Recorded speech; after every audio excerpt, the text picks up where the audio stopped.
What's up, guys? Welcome back to the doctor's office. I am Dr. Kaori Knight, here to give you proper diagnosis and prognosis and everything comics and comic book characters. Yeah, weirdly enough, I had to cut there because I recorded like a whole 10-minute video and there was not a single shred of audio. So, before we get started here, again, I just want y'all to know I'm still doing my boycott. So, if you want to boycott with me, it's your money. Use it when you need it. Anyway, the one we are going over today is Hyde Street. And we are in part 2 of the Butcher of Hyde Street. Oh my God. First of all, I'm really excited about this little arc. It's supposed to be 4 parts.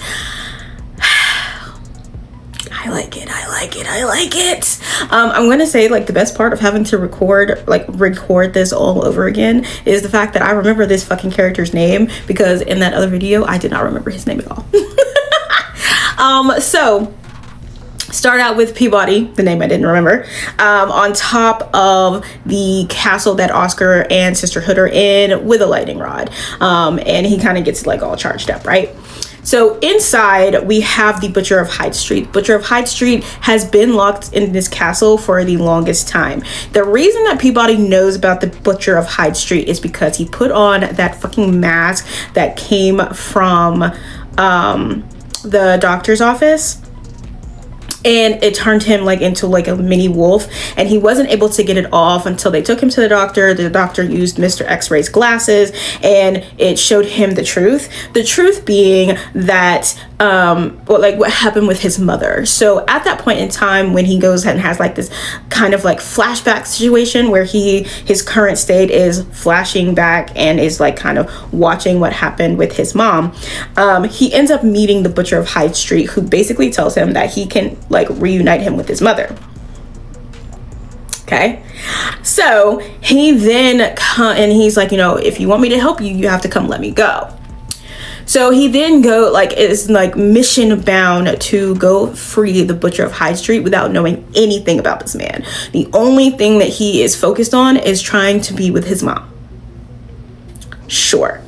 So Oscar and Sister Hood are basically talking, and she says that she drew a card with Mr. X-Ray's daughter on it. And there's like this portal thing happening where somebody has their hand in and out of Hyde Street, and she thinks that it is Mr. X-Ray's daughter.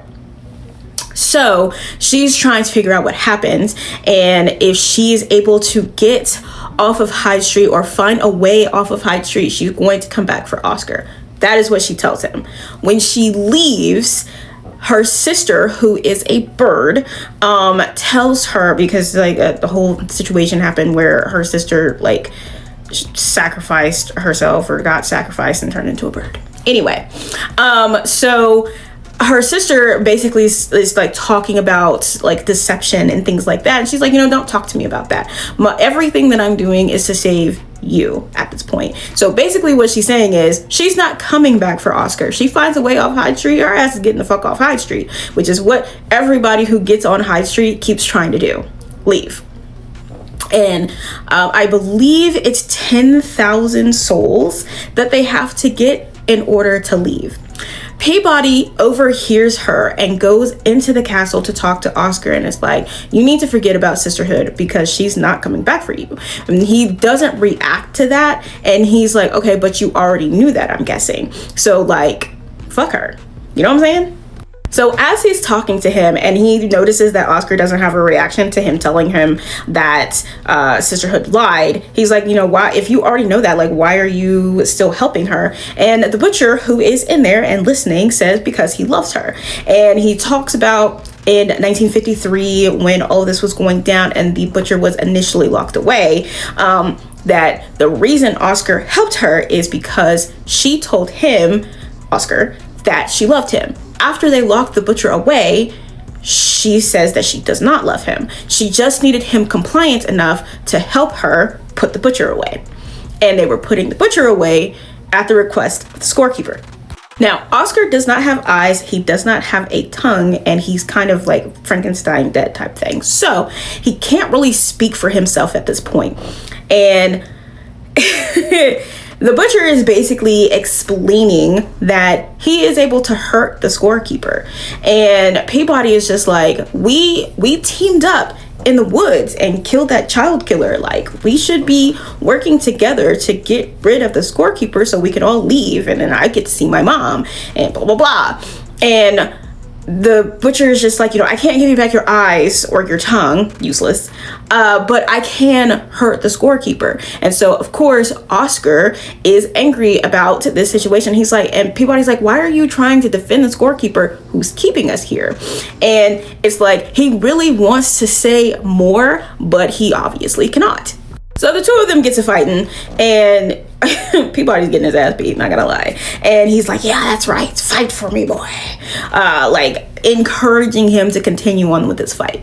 Meanwhile, Mr. X-Ray is still at the doctor's office. He saw his daughter in that last issue, and she came through the wall and she said something.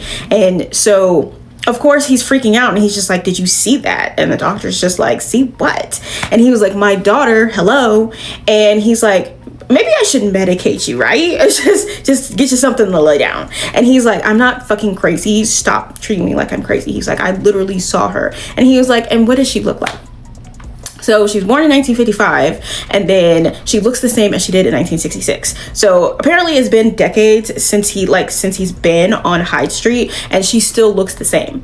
So he's also saying that Hyde Street is not exactly what they think it is. And so my theory, of course, is that Hyde Street is outside of the normal timeline, right? It's once you enter Hyde Street, you are in that particular dimension, that particular world, and time does not move at that same speed. And so, of course, if he's seeing her, it's because she is that same age. But they're thinking that it's been decades because they've been there for a long time, because it takes a while to get all of those souls over to Hyde Street for, whoever runs into them, right? That is totally my theory on that situation. Because of course I don't know. However, when he's talking to the doctor about it, he's mentioned the glasses and that the glasses are supposed to show truth. Well, he was like, well, the scorekeeper gave me that. He was like, the scorekeeper is also keeping us here. So why would you believe anything that he has to say?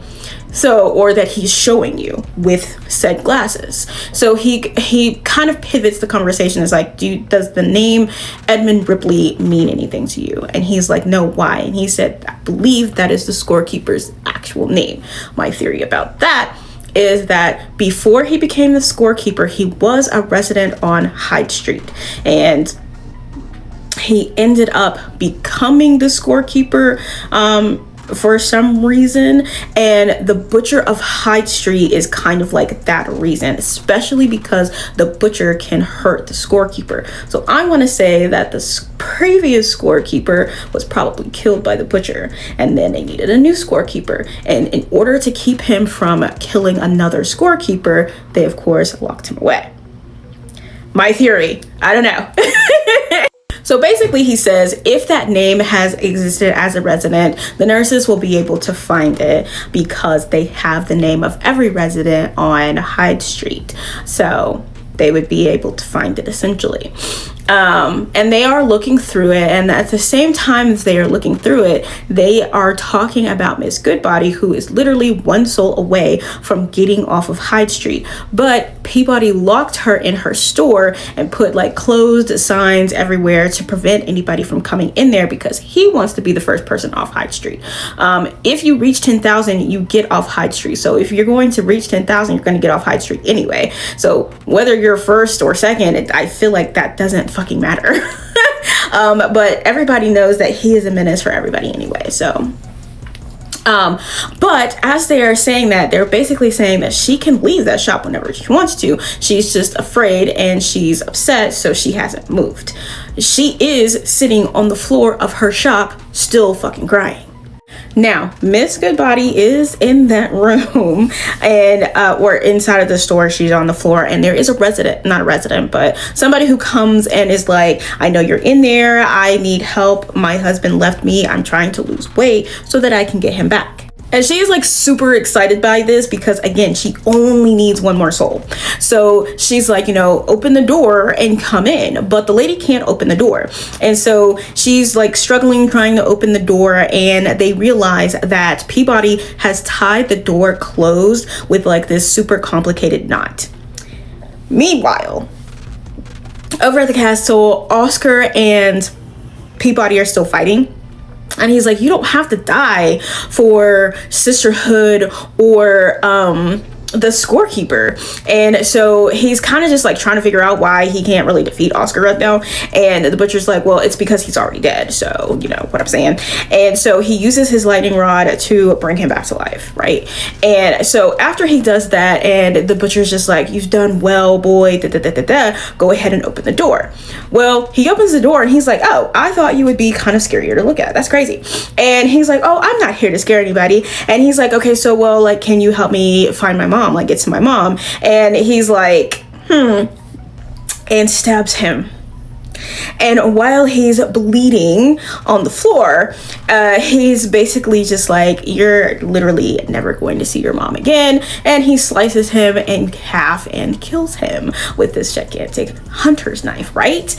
And so while the scorekeeper is kind of like working, he feels that Peabody has been killed, so another resident has been killed and the butcher is now free. So of course he is not happy about that, and he says that he wasn't just locked away simply because the scorekeeper asked it of them. It's because he fucking kills residents. That's why his count is only 10. Well, 10 now. It was 9. So while that is happening, Sisterhood goes to Mr. X-Ray and it's like, you know, I need to talk to you about your daughter. Like, all of this is super fucking crazy. As that is happening, that lady is literally still trying to get into the store, and the Butcher of Hyde Street shows up and is like, oh, you're not a resident. You're just like one of those like fucking souls, a distraction. You're actually kind of just in my way. So he throws that woman through the window of Miss Goodbody's shop, and I can't really tell if she's dead or just unconscious. Probably dead. But he's like, oh, you're a resident. I love this because I'm about to kill you. And we end it there. When I tell you, I have been wondering about the Butcher of Hyde Street for so fucking long. Because he's had like the least amount, right? And the reason that he's had the least amount is because he just apparently only kills residents. And so of course they're just like, keep his ass locked up. This is such a fantastic book series. I absolutely love this series, and this overarching thing is so cool. Not gonna lie, I feel like at the beginning of this, I did say I hope Peabody is getting killed because he was so fucking aggravating. And then it happens, right? But then it's like you kind of feel bad because at that point he's still just a child and he doesn't really know any better, and he was really just trying to find his mom. So all of that being said, everybody seems to have like family members or friends that they're still trying to get back to, and Hyde Street is keeping them from doing so. The art for this is absolutely phenomenal, and the story is just as good. Again, as it pertains to the boycott, if you are still participating in that, I have 3 Kickstarters that I think you guys will actually like. The first one is the 3 Tomes, A Vampire Romance. It is an indie. Yeah, it is an indie. I'm sorry, I was thinking about something. It is an indie. It is an indie, but it is like an indie animation, basically. And it is actually so fucking magical, girl. I love it. You will find the pilot episode on YouTube. I will link it down below. And they are going to start the Kickstarter campaign for episode 2 on June 19th. So I absolutely want this to happen because that little 20 minutes on YouTube is all you need, really. It's so fun and it's so funny. And the animation is like really cute. It's like almost like stop motion animation. Is really cute. So I absolutely thought this was adorable, and it being a Black indie, it definitely deserves a lot of support.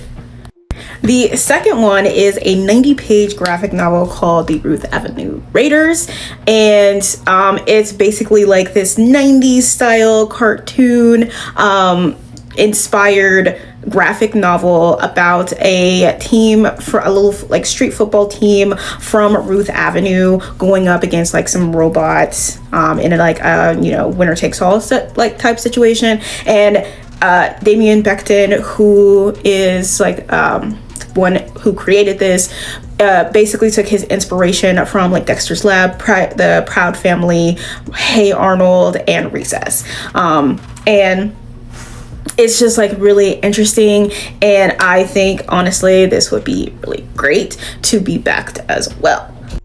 And of course the last one is from friend of the channel, Captain Diesel from Captain Diesel's Dojo. He is with Echelon Graphic Novels, and they are coming out with a trade paperback, and it's full of the books that are with Echelon Graphic Novels. So 100% you guys should definitely back this one. And this is who my comic book is going to be with.